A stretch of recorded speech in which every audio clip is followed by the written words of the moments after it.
Olá pessoal, tudo bem? Sejam bem-vindos a mais uma videoaula de língua portuguesa para concursos vestibulares Enem, aqui do nosso canal. Na videoaula de hoje, vou comentar para vocês questões da banca Fundação Getúlio Vargas, organizadora do próximo concurso para o IBGE. Vocês vão ver que é uma prova bem detalhada, bem complicada, mas a gente espera que a nossa resolução ajude vocês a compreender melhor como a gramática da língua portuguesa é explorada nessa banca, tá certo? Então vamos lá começar com a leitura do texto e partir para cima das questões. Vamos comigo.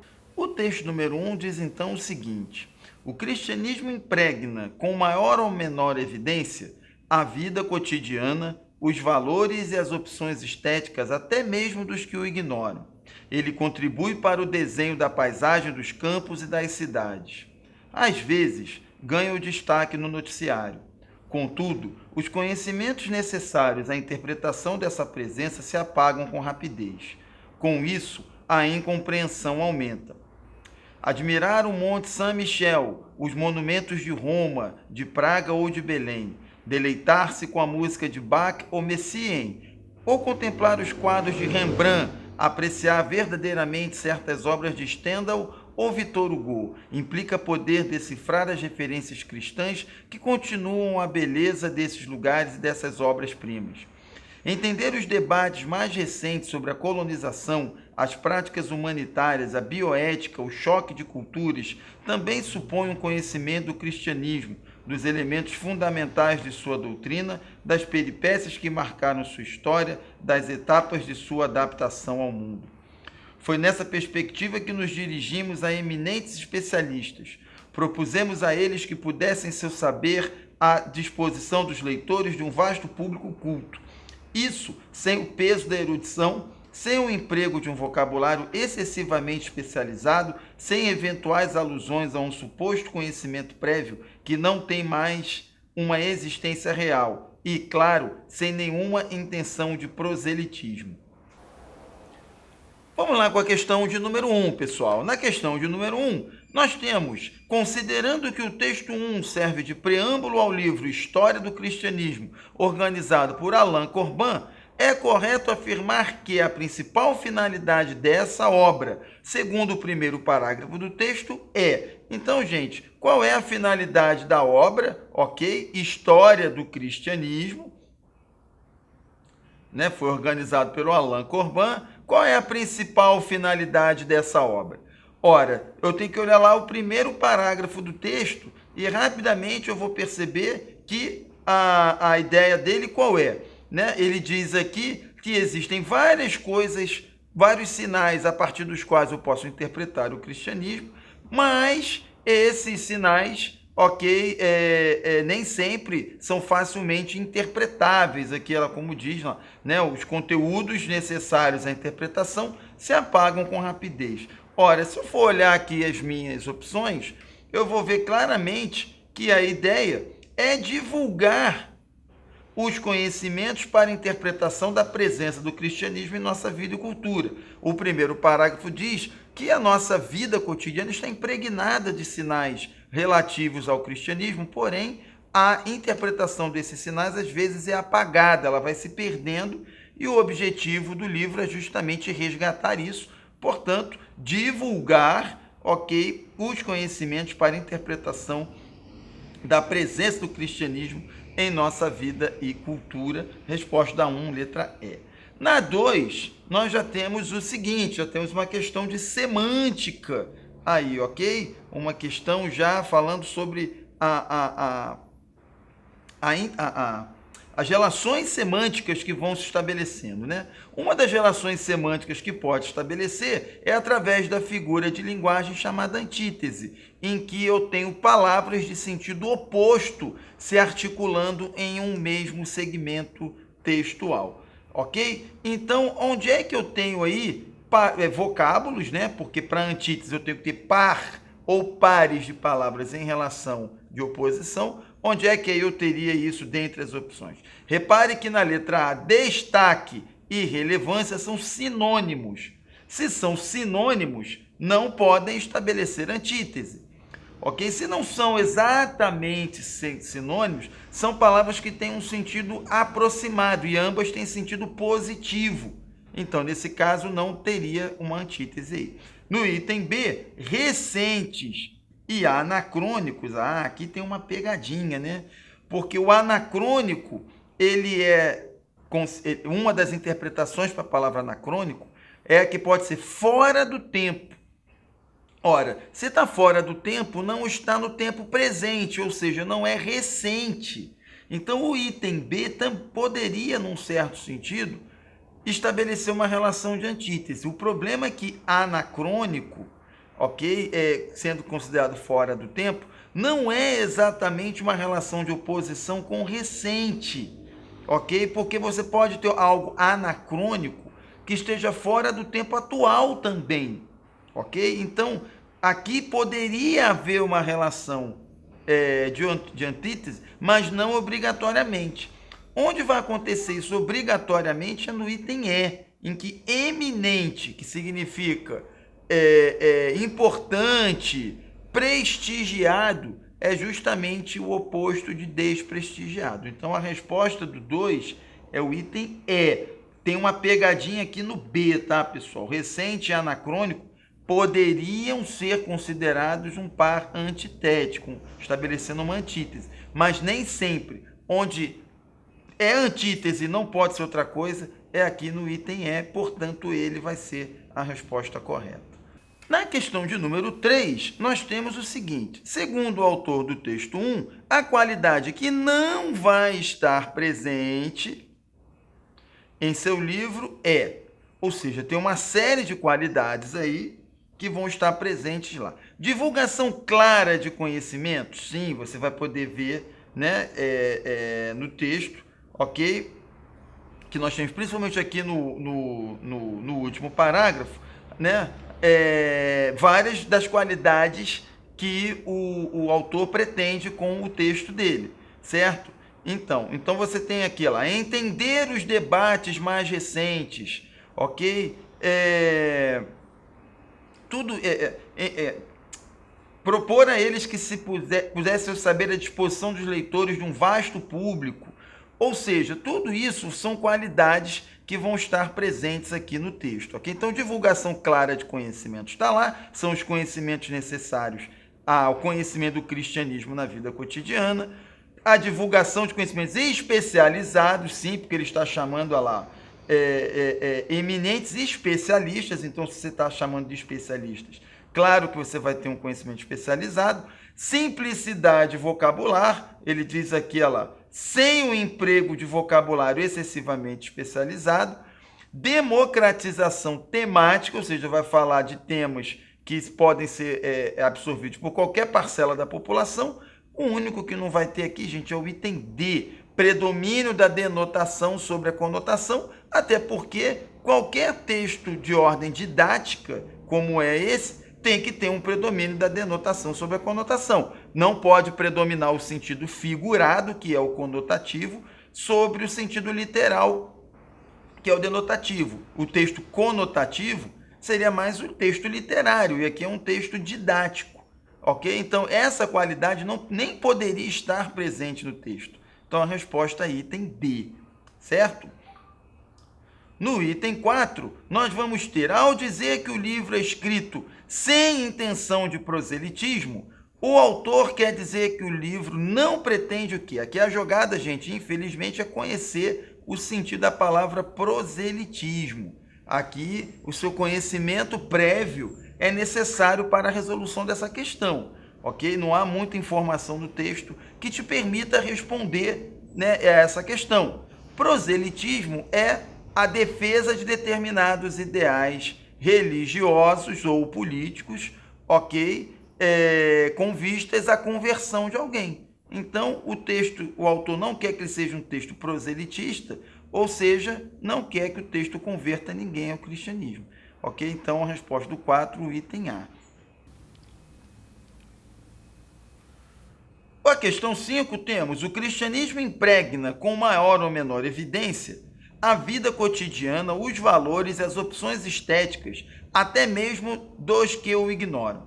Ele contribui para o desenho da paisagem, dos campos e das cidades. Às vezes, ganha destaque no noticiário. Contudo, os conhecimentos necessários à interpretação dessa presença se apagam com rapidez. Com isso, a incompreensão aumenta. Nesse primeiro parágrafo do texto 1, há alguns elementos que estabelecem relações anafóricas com termos anteriores. O elemento que se refere a uma oração anterior é... Galera, aqui tem que tomar um pequeno cuidado. Todos esses elementos aqui estabelecem relações anafóricas, ou seja, retomam elementos citados anteriormente. Por exemplo, aqui, ó, quando eu tenho até mesmo dois que o ignoram, né? Esse que se refere a dois, por exemplo, ok? Esse o se refere a cristianismo, certo? Aqui na frente. Então, todos eles remetem a algo citado antes, mas a questão está querendo saber qual deles se refere a uma oração, ou seja, tem que se referir a toda uma oração. E isso vai acontecer no item D. Repare que a expressão com isso refere-se a tudo que vem antes. Contudo, os conhecimentos necessários à interpretação dessa presença se apagam com rapidez. Com isso o quê? Ok? Com a perda dos conhecimentos necessários à interpretação da presença do cristianismo, ou seja, o com isso está se referindo a toda a oração anterior, e isso a resposta ao item D. Tem que prestar um pouquinho de atenção no que a questão exatamente está pedindo, tá, pessoal? Está querendo a referência a uma oração inteira retomada por um elemento anafórico, ok? Então, resposta aí item D. Na questão 6 temos o mesmo trecho, né? O cristianismo impregna, com maior ou menor evidência, a vida cotidiana, os valores e as opções estéticas, até mesmo dos que o ignoram. Ele contribui para o desenho da paisagem dos campos e das cidades. Às vezes, ganha destaque no noticiário. Contudo, os conhecimentos necessários à interpretação dessa presença se apagam com rapidez. Com isso, a incompreensão aumenta.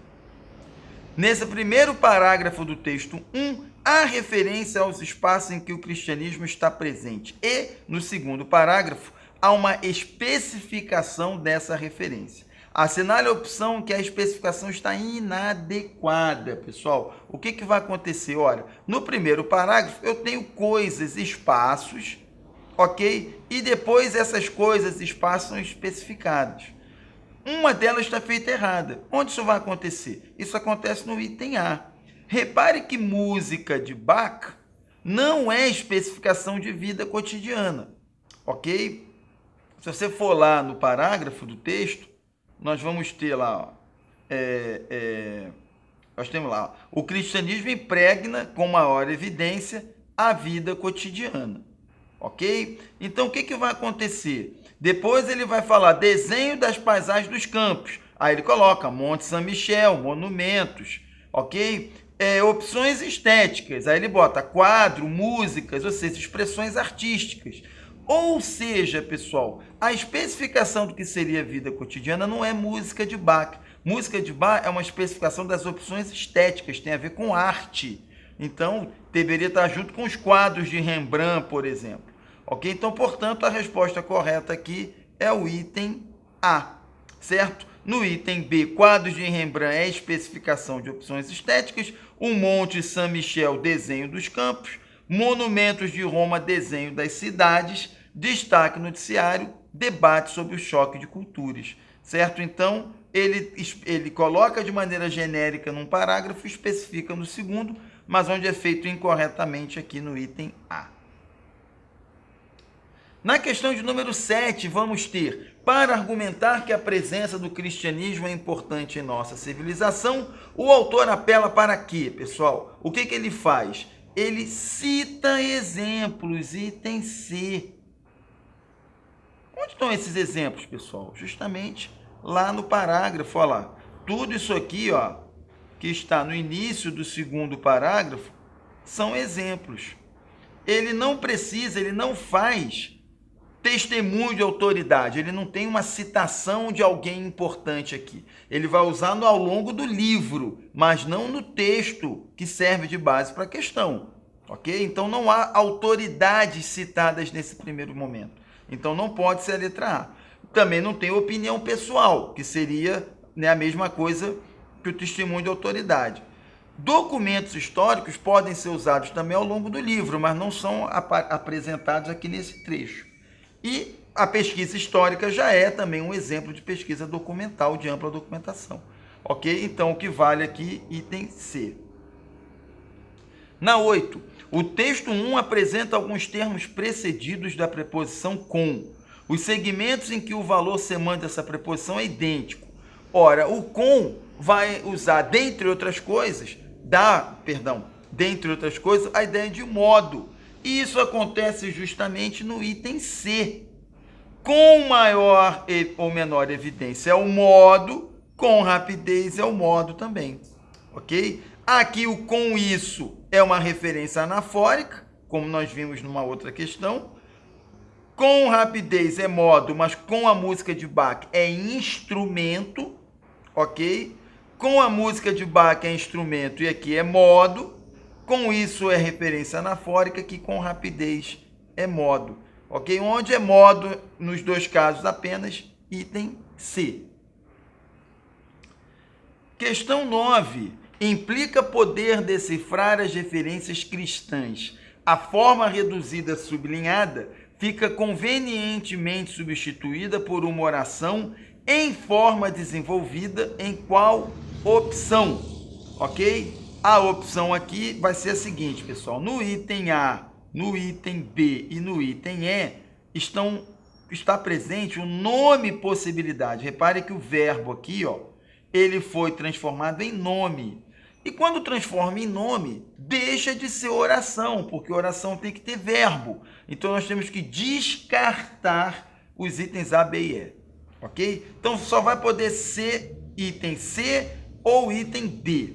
Repare que o texto é colocado em primeira pessoa do plural. Olha lá, nos dirigimos, propusemos. Ora, se eu estou usando a primeira do plural no texto todo, eu tenho que manter essa pessoa na oração transformada. Isso vai acontecer justamente, olha lá, no item D, em que eu tenho aqui o possamos, certo? Então, o item D é a resposta do item 9. Por que não pode ser o C? Porque o pudessem está na terceira pessoa do plural e o texto todo está escrito na primeira do plural e isso tem que ser mantido quando eu faço a transformação da oração. Ok? Então, atenção a esse detalhe, porque senão você pode errar a questão. Ok? Então, vamos lá para a questão de número 10. Segundo nossas gramáticas, a classe dos adjetivos expressa semanticamente características, qualidades, estados e relações. O adjetivo que estabelece característica seria o A, referência cristã? Não, o cristã aqui é uma qualidade da referência, ok? Não é exatamente uma característica, é uma qualidade, ok? A vida é cotidiana. Indica o quê? Uma qualidade também da vida, ok? Um tipo de vida, digamos, ok? Perdão. Opções estéticas indicam uma qualidade das opções. O que é característico aqui, gente, é somente o item D, vasto. Ah, mas por que não é uma qualidade, a qualidade ser vasto? Porque repare que o público, uma propriedade que ele tem é de ser amplo. Ok? Não é exatamente uma qualidade, como se ele fosse bonito, ou belo, ou feio, ok? Mas é uma qualidade dele. É mais ou menos como se dissesse assim, o dado é cúbico, ok? É uma característica, o dado tem que ter o formato de cubo, da mesma forma que o público tem que ser grande, ok? Então, vasto público, resposta da 10, item D. Essa questão é uma questão muito sutil, pessoal, tá? Umas diferenças muito pequenas, ok? Muito detalhe aqui. Mas a maneira correta de se entender a diferença entre uma qualidade e uma característica é que a característica faz parte do próprio ser. É como se eu dissesse o ser humano é bípede, ok? Ou seja, tem 2 pés. É uma característica dele. Agora, se eu digo que o ser humano é bonito, isso é uma qualidade, ok? Não há nada de presente, né, presente nele que vai dar essa propriedade, certo? Então, item 10, resposta D. Na 11, entender os debates mais recentes sobre a colonização e as práticas humanitárias, a bioética, o choque de culturas também. Supõe um conhecimento do cristianismo, dos elementos fundamentais de sua doutrina, das peripécias que marcaram sua história, das etapas de sua adaptação no mundo. O trecho acima foi separado em 2 partes por uma barra inclinada. Está aqui a barrinha inclinada, pessoal. Sobre o emprego das vírgulas nas 2 partes, é correto afirmar o quê, pessoal? Na letra A, as vírgulas marcam a presença de enumerações de termos nas 2 partes? Sim. Repare que no primeiro trecho eu tenho lá a enumeração de sobre a colonização, as práticas humanitárias, a bioética, o choque. E a mesma coisa depois, eu tenho um conhecimento do cristianismo, dos elementos fundamentais, das peripécias, ok? Então estou separando com a vírgula termos de mesma função sintática nas 2 partes. Logo, a resposta é o item A. Ok? Na 12, independentemente da posição no texto 1, se substituíssemos os complementos dos verbos abaixo por pronomes pessoais oblíquos enclíticos, a única forma adequada seria... O que é um pronome pessoal? O que é um pronome pessoal oblíquo enclítico? É um pronome oblíquo colocado depois do verbo. Ora, em um deles está errada essa colocação. Qual seria? Seria exatamente o item D. Por quê, pessoal? Porque quando eu tenho o verbo terminado em nasal, como supõe, né, no plural, a forma aqui tem que ficar nasalizada também. Então, aqui supõe o conhecimento, tem que ser supõe-no, porque esse verbo aqui termina com uma forma nasal. Ok? Repare que o item E está correto. Eu tenho um nasal aqui e olha como é que ficou o pronome. Certo? Em todas as outras situações, vai para o, a, os, as, ou se terminar, né, com R, para lo, los, lá, las. Ok? Então, ao errado aqui, item D na 12. Na questão 13, vamos ter o seguinte enunciado. No último parágrafo do texto 1, o autor organizador do livro alude a uma série de características desse tipo de texto. As 2 características abaixo que ele objetiva atingir e que estão explicitamente expressas no texto são aquelas que vão estar no item C, pessoal. Ou seja, repare que aqui no texto, ele vai dizer o seguinte, olha lá, nos dirigimos a eminentes especialistas, logo são autoridades, e vão fazer um texto, ok, destinados a um vasto público sem o peso da erudição, ou seja, tem que ser um texto claro, ok, porque senão você não atinge, né, ao grande público. Então, fica ali o item C. O texto vai ser imparcial? Não, ele não vai ser, não vai converter ninguém ao cristianismo, certo?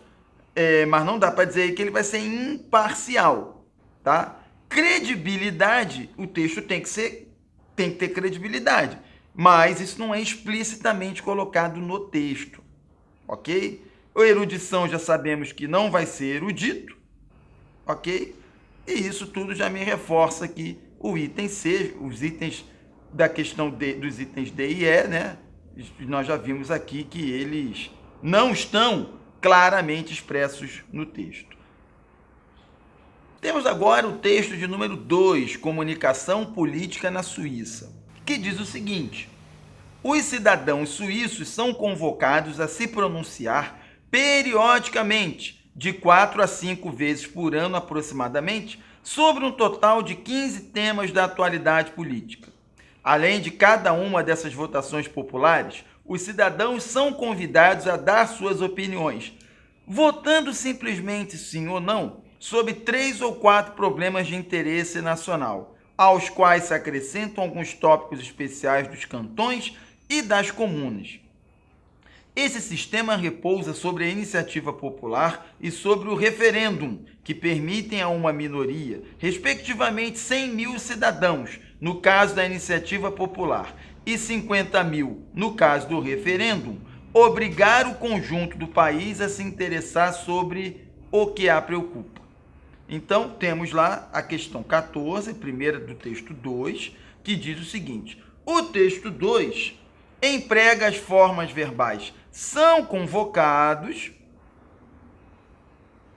e são convidados, em referência aos cidadãos suíços. Se bem empregadas, essas formas deveriam referir-se respectivamente a quê? Esse enunciado ficou um pouquinho confuso em função da presença do referir-se, que dá a entender que esses termos aqui se referem a outros no texto, mas não é o caso. O referir aqui, gente, tem mais o sentido de qual é o sentido, né, dessas palavras aqui, qual é o significado delas, tá? Então, na minha análise, na minha opinião, esse enunciado ficou um pouco obscuro, o que seria o bastante para anular a questão, tá? Mas foi em frente, tá? Não, essa questão não foi anulada. Então, os são convocados e os são convidados, qual é o sentido que eu posso ter? Ora, o convocado remete a algo que é obrigatório. Se você é convocado, você tem que ir. O convidado já é uma participação que depende da sua vontade. É uma participação, então, voluntária. Por isso, então, que a resposta da 14 é o item A. Ok? Optativo, né, nos dois casos aqui, seria você decide se quer ou não. É facultativo se você quer, e não é o caso. Né? Voluntário, nós já vimos que é a participação que você faz de acordo com a sua vontade, né? E o incentivado é quando você tem o estímulo, não é o caso, ok? E aí o obrigatório e o incentivado nós já vimos. Então, o convocado é obrigatório, o convidado é o voluntário, portanto, a 14, letra A. 15. O texto 2 representa um modelo didático de textos sobre a estrutura desse gênero textual, ou seja, sobre o gênero didático. A afirmativa que é inadequada, pessoal. Qual seria? Seria a alternativa item E. A seleção vocabular deve mostrar, por sua especificidade, a competência do enunciador sobre o tema? Não, a seleção vocabular aqui, no caso, ela tem que se referir ao assunto que é tratado, ok? Mas não diretamente sobre as qualidades daquele que escreve. Vamos pensar que a gente está olhando sobre gênero, ok, pessoal? Ou seja, são características formais e estruturais daquele tipo de texto. A seleção vocabular num texto didático, ela deve ser feita de maneira a permitir a boa compreensão do texto, ok? Tem que ser relacionada com o tema do texto, tá? Então, não pode ser aqui o item E, resposta, então, da 15, letra E. Essa questão é uma questão que fala sobre gêneros textuais, que é um assunto novo aí nos concursos. E você que está querendo aprender um pouquinho mais sobre isso, pode estudar assistindo a nossa videoaula postada aqui no canal, em que lá eu explico um pouco sobre a tipologia textual, e aí você vai aprender um pouquinho mais sobre gêneros textuais, ok, pessoal? Então, remeto vocês a esse vídeo lá, presente aqui no nosso canal. Na questão 16, nós temos a velha questão sobre o plural das palavras em ão. Nós sabemos que em português as palavras em ão admitem o plural em ãs, como em pães, em ões, como em leões, e essa é a forma mais comum, ou em ãos, ok? Como em mãos, ok? O que a questão pede? Eu tenho plural de cidadão, cidadãos, de opinião, opiniões. Onde é que está igual aqui? vai ser justamente o item C. O plural de anão, ok? Você vai ter anões, que é a forma mais comum, ok? Mas vai poder ter também anãos, ok? Que aí nesse caso fica igual ao de cidadão, ok? Já corrimão pode ter o plural corrimãos, como é o último aqui, mas pode ser também corrimões, igual o de opiniões. Ok? Então, item C. Repare que ele colocou formas de plural aqui bem pouco usuais, gente, para confundir vocês.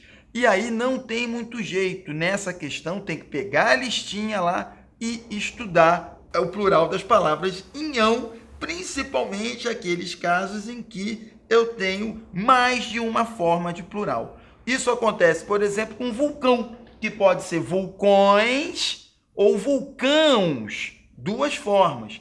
Escrivão vai ter o plural escrivães somente. Cristão é cristãos, a última aqui. Ademão é como foi o plural de mão, né? Seria ademãos, com o último aqui também.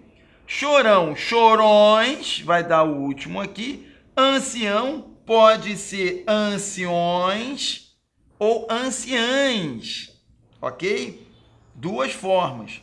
Cartão, cartões, ok? E aldeão pode ser aldeões, forma mais comum, ou ainda aldeãs, ok? E pode ser aldeões também, aqui no último. Então, aldeão admite 3 plurais, ok? A mesma coisa, ancião. Vai ter anciãs, anciões, anciãos, ok? Então, essas formas têm que ser memorizadas, não tem muito jeito. É uma questão que caía com muita frequência antigamente e o cara aí da Fundação Getúlio Vargas resolveu resgatar. Vamos adiante. Na 17, temos, entre as palavras abaixo, retiradas dos textos 1 e 2, aquela que só existe com acento gráfico é, repare que história, eu posso ter história e historia, do verbo historiar. Evidência, evidencia, do verbo evidenciar. Até e ate, do verbo atar. País e paz, né? 2 substantivos.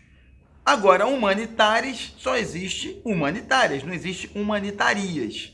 Então, resposta 17, letra E. 18. Entre as frases abaixo, retiradas dos textos 1 e 2, aquela em que a preposição sobre tem valor diferente dos demais casos é o que, pessoal? Então, vamos lá. O sobre pode ser no sentido de a respeito de, ou seja, indica o assunto, ou pode ser posição acima de alguma coisa. Então, repare que no item A, eu tenho os cidadãos suíços são convocados a se pronunciar periodicamente, de 4 a 5 vezes por ano aproximadamente, sobre um total, ou seja, a respeito de um total de 15 temas. Então, aqui é de assunto. A mesma coisa aqui no item B, 3 ou 4 problemas de interesse, indica o assunto também. Mas no item C, repousa sobre a iniciativa popular, ou seja, está acima dela. E sobre o referêndum, ok? Também repousa, está acima, está sustentado por. Então, não indica assunto. Então, a 18, letra C. Ok? Na 19, qual é a finalidade com que foi elaborado o texto? Ora, o texto foi elaborado querendo elogiar, né, engrandecer, enaltecer o sistema de participação popular da Suíça. Então, item C aqui na 19. Na 20, a frase abaixo que se estrutura numa relação entre textos, ou seja, intertextualidade, pessoal. O que é a intertextualidade aí no caso? A intertextualidade, ela é justamente uma relação entre textos. Ela ocorre toda vez que pega-se um fragmento de texto e dá uma nova leitura a ele. E isso vai acontecer justamente aqui no item B, que pegou o conceito de democracia, governo do povo, pelo povo e para o povo, e alterou um pouquinho o sentido, colocando esse pedacinho aqui, apesar do povo. Então, na 20, letra B. Tá? Intertextualidade é qualquer coisa que relacione um texto com o outro. Ok? Normalmente, pega-se um texto bem conhecido e faz-se uma nova leitura dele. Tá? Por isso o item B. E na 21, o texto que carece de coerência não é exatamente um texto incoerente. Gente. Esse enunciado também não está bom, porque dá a entender que o texto não tem coerência. O que na verdade tem é ele estar explorando uma suposta incoerência para extrair um sentido daí.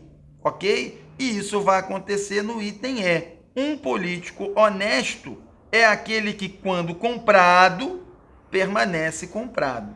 Ok? Então, esse jogo aqui do honesto e comprado, ele dá uma antítese, dá uma relação de oposição, mas não quer dizer que esteja incoerente. O carecer de coerência é como se o texto fosse incoerente. Tá? Então, o enunciado está ruim, ok? E isso poderia levar à anulação da questão, porém, o gabarito acusa item E, e sim, tem uma relação de incoerência, né, de antítese, entre essas palavras aqui, mas é justamente essa relação que dá a coerência ao texto. Para que a gente possa continuar produzindo videoaulas como essa, pessoal, de qualidade e acessíveis para você, nós precisamos de apoio. Por isso, a gente pede para que vocês visitem esse site e deixem lá a sua contribuição. Qualquer ajuda será bem-vinda. A nossa intenção é sempre de estar produzindo mais e mais materiais para vocês e, quanto mais apoio tivermos, mais materiais chegarão até vocês, tá certo? A gente encerra essa videoaula de hoje, comentamos questões da Fundação Getúlio Vargas, concurso para o IBGE, certo? E vimos lá quais são os pontos que têm sido mais explorados, bem como a maneira de se abordar essas questões. Se você gostou desse vídeo, curta, compartilhe e deixe o seu comentário. É importante para a gente que o trabalho seja divulgado, bem como ouvir vocês. Em caso de dúvida, pode postar aqui mesmo no canal e teremos prazer em responder, certo? Eu espero vocês na nossa próxima videoaula. Um abração e obrigado.